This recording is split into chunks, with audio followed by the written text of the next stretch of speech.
अस्सलाम वालेकुम students, welcome to our channel educational hub. Class 9th के लिए जो फेडरल बोर्ड की तरफ से न्यू बुक आई है उसको हमने स्टार्ट किया हुआ था, उसकी प्लेलिस्ट। और उसमें आज हम करेंगे unit 9 travel and tourism.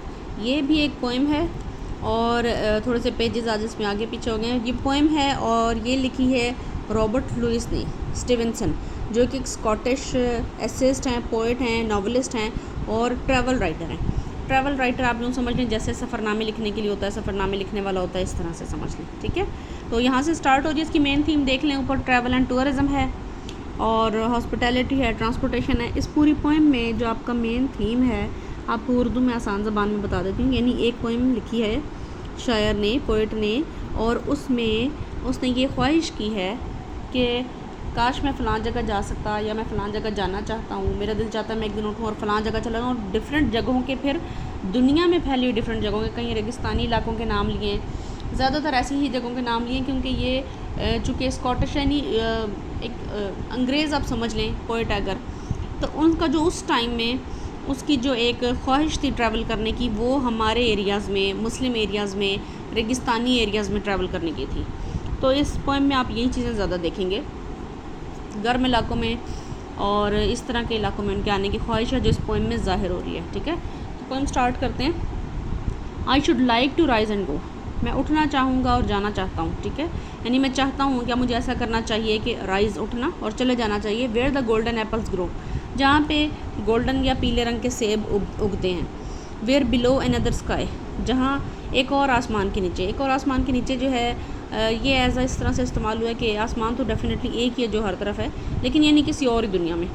Parrot islands anchored लाई, तोतों का जो जजीरा है वहाँ पे, ठीक है, जहाँ पे एंकर्ड लाई, जहाँ पे मतलब मेरा अगर शिप पे जाऊँ या किसी ऐसी चीज़ में, तो एक जजीरा है जहाँ पे तोते होते हैं, वहाँ पे मेरा जो जहाज़ है उसका लंगर, उसको लंगर अंदाज किया जाए। And washed by cockatoos and goats, और उस जहाज़ को देखें कोकैटोज़ और बकरियाँ, यानी उस जजीरे पर रहने वाले जानवर जो हैं वो, जब मेरा जहाज़ वहाँ पे लंगर अंदाज हो तो उसको देखें। लोनली क्रूसोज़ बिल्डिंग बोट्स, और वहाँ पर अकेले क्रूसोज़ जो हैं वो कश्तियाँ बना रहे। क्रूसो समझ लें क्या चीज़ होती है। रॉबिन्सन क्रूसो का आपने नाम सुना होगा, रॉबिन्सन नाम है और क्रूसो उस बंदे को कहते हैं जो अकेला किसी आइलैंड पे किसी जजीरे पर फंस जाए। ठीक है, और वहाँ पे फिर वो अकेला खुद ही अपने आप से ही ज़िंदगी गुजारने के तरीके जो है वो बिल्ड करे, कश्ती बना के या तो वापस आने की कोशिश करे, या फिर वहीं पे अपना अकेली ज़ात से घर बनाए, खाने पीने के लिए चीज़ें उगाए डिफरेंट किस्म की, या जो चीज़ें अवेलेबल हैं उनसे नई नई डिशेज़ ईजाद करे। वहाँ पे पड़ने वाली सर्दी, गर्मी, धूप से बचाव का, वहाँ पे रहने वाले जानवरों से बचाव का तरीका दरियाफ्त करे। ठीक है, उन्हें क्रूसो कहते हैं। यानी ये एक अकेला किसी जजीरे पे फंस गया और वहाँ पे ज़िंदगी गुजारने का हुनर सीख ले वो बंदा, उसे क्रूसो कहते हैं। ठीक है, तो कहते हैं मैं वहाँ पर जाऊँ तो देखूँ कि वहाँ पे कोई क्रूसोज़ हैं, लोग मुख्तलिफ़ जजीरों पे जाऊँ और वहाँ पे देखूँ क्रूसोज़ हैं जो कश्तियाँ बना रहे हैं, वहाँ से उस इलाके से निकलने की कोशिश करें। Where in sunshine reaching out, जहाँ पे सूरज की जो रोशनी है वो पहुँचती है। ईस्टर्न सिटीज़, मशरक़ी शहर, माइल्स अबाउट, जो यहाँ से मीलों दूर हैं। आर विद मॉस्क एंड माइनरेट, माइनरेट होता है मीनार, जो मस्जिदों के साथ हैं और उनके साथ बड़े बड़े लंबे मीनार हैं। अमंग सैंडी गार्डन्स सेट, और इसके साथ अमंग होता है दरमियान में, और है किसके दरमियान, वो रेतले बागात के दरमियान है। And the rich goods from near and far, और फिर उन गुड्स यहाँ पर चीज़ों के लिए। ठीक है, रिच गुड्स, अमीरी की वो चीज़ें देखूँ नज़दीक से और दूर से। Hang for sale in the बाज़ार, जो कि बाज़ार में दुकानदारों ने लटकाई हुई हैं बेचने के लिए। Where the great wall around China goes, और वो अजीम दीवार देखूँ जो चाइना के इर्द गिर्द फेरी हुई है या बनाई गई है। ठीक है, ग्रेट वॉल ऑफ चाइना का जिक्र है। And on one side the desert blows, और उसके एक तरफ रेगिस्तानी हवाएं चलती हैं। And with bell and voice and drum, और उसके साथ घंटियाँ बजने की और ड्रम बजने की आवाज़ें आती हैं। सिटीज़ ऑन द अदर हम, और उससे शहर के शहर गूंज उठते हैं। अदर सिटीज़ का मतलब यहाँ पर यह है कि दूसरे शहर भी, यानी एक शहर में इतना शोर होता है कि उसके से दूसरे शहर और दूर के शहर भी गूंज उठते हैं। वेयर आर फॉरेस्ट, जहाँ पर जंगलात हैं। हॉट एज़ फायर, और ऐसा लगता है कि जैसे आग हैं, यानी कुछ जंगलात जहाँ पर सुर्ख रंग के फूल या पत्तों वाले पौधे खिलते हैं, उसके बारे में बात हो रही है। वाइड एज इंग्लैंड, वो जगह इतनी बड़ी है जैसा कि England. Tall as a spire, spire का मतलब भी एक लंबा सा ऊंचा सा मीनार है। ठीक है, और लंबी इतनी है जैसे मीनार। Full of apes and cocoa nuts, जहाँ पर बहुत सारे कोकोनट्स एक खाने की चीज़ होती है उसका जिक्र है, और एप्स होते हैं बंदर। और बंदरों से भरी हुई है। And the Negro hunters huts, और हबशी शिकारियों की झोंपड़ियाँ वहाँ पर अवेलेबल हैं, यानी वहाँ पर मैं जाकर देखूँगा। Way the naughty crocodile, naughty KNOTTY में के साइलेंट है, नॉटी पढ़ेंगे, और इस नॉटी का मतलब है गुठीली चमड़ी वाले, यानी उनकी जो ऊपर खाल होती है क्रोकोडाइल की, मगरमच्छ की, उसका जिक्र हो रहा है, ठीक है, जहाँ पर गुठीली चमड़े वाले मगरमच्छ रहते हैं। Lies and blinks in the Nile, नील, दरियाई नील को नाइल कहते हैं अंग्रेज़, उसके बारे में। और वो मगरमच्छ होंगे कहाँ पर, वो जिस वक्त मैं दरियाई नील के किनारे उतरूँगा तो वो वहाँ पर लेटे हुए होंगे, एंड ब्लिंक्स, और आप पलकें झपका कर अपनी मुझे देखेंगे। And the red flamingo flies, और वहाँ पर सिर्फ फ्लेमिंगो उड़ रहे होंगे।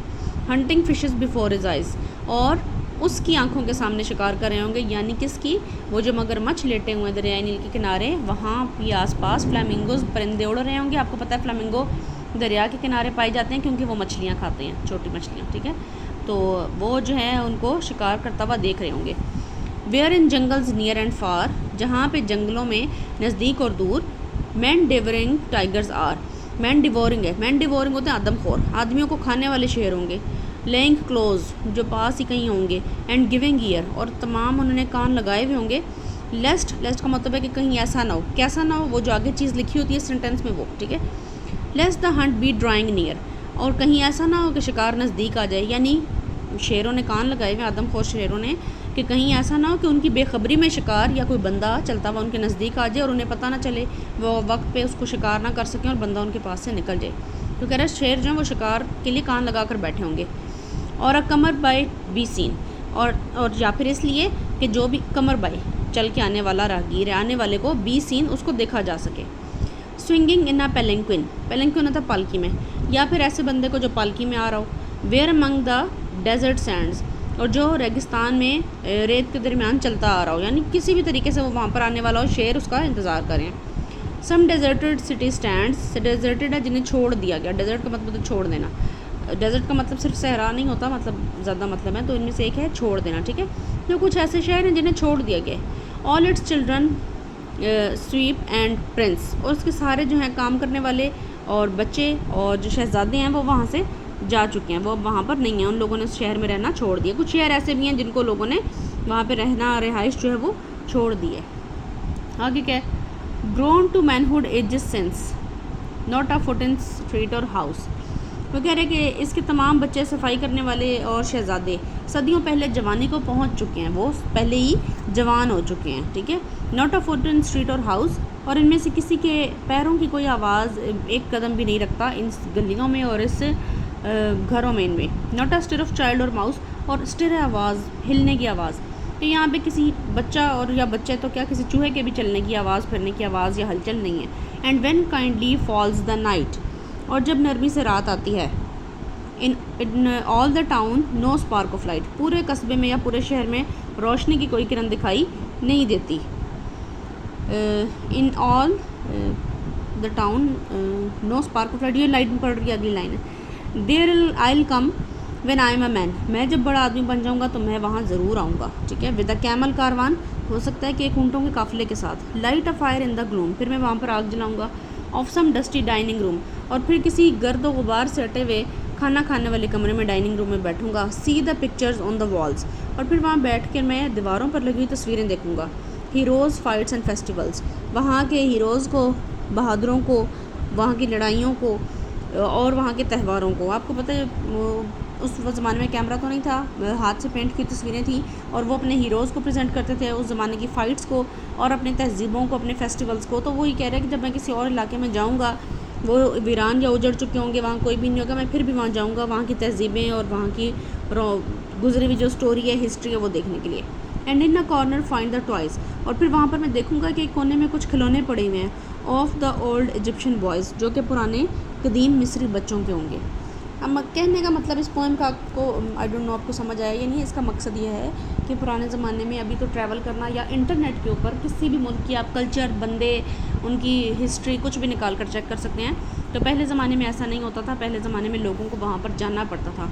तो यहाँ पर ये हो रहा है कि मैं शायर जो है वो एक बात कर रहा है और दूसरी दुनिया की एक पोएम में उसने एक झलक दिखाने की लोगों को कोशिश किया है कि दूसरी दुनिया में कैसे कैसे लोग होते हैं। उसने मुख्तलिफ जगहों का नाम लिया, किसी एक का नहीं, ठीक है। यानी दीवार चीन, यानी चाइना के पास भी वो जाना चाह रहा है, मिस्र में भी फिरना चाह रहा है, और ईस्टर्न सिटीज़ मशरक़ी इलाकों में वो फिरना चाह रहा है, ठीक है, यानी हमारे इस एरिया में बरसगीर में। तो इन चीज़ों का जिक्र किया गया है कि यहाँ पे ऐसे इलाकों में वो फिरेगा, फिर यहाँ पे जो जो चीज़ें देखेगा उसका जिक्र किया गया है। और ये कहा कि मैं जो है बड़ा हो जाऊँगा तो मैं ज़रूर जाऊँगा और मैं फिर किसी पुराने गर्द आलूद वाले होटल में वहाँ पे बैठकर मैं खाना खाऊँगा और वहाँ पे जो पुराने ज़माने की तहज़ीबें और लोगों के छोड़े हुए सामान होंगे मैं वो देखूँगा। एक तरह से इन्होंने पोइट ने पुरानी हिस्ट्री में इस पोएम के ज़रिए अपना इंटरेस्ट शो किया है, ठीक है। तो आई होप आपको ये समझ आ गई होगी स्टोरी इसकी। और अभी इंशाल्लाह इसकी नेक्स्ट वीडियो में हम बनाएंगे, इसके क्वेश्चन आंसर्स करेंगे और साथ में पैराफ्रेजिंग करेंगे, ठीक है। तो टिल देन चैनल को लाइक करें, सब्सक्राइब करें, शेयर कर दें बाकी स्टूडेंट्स के साथ और वीडियो पूरी देखें, एंड में लाइक कर दीजिएगा। और thank you so much, take care, अल्लाह हाफिज़।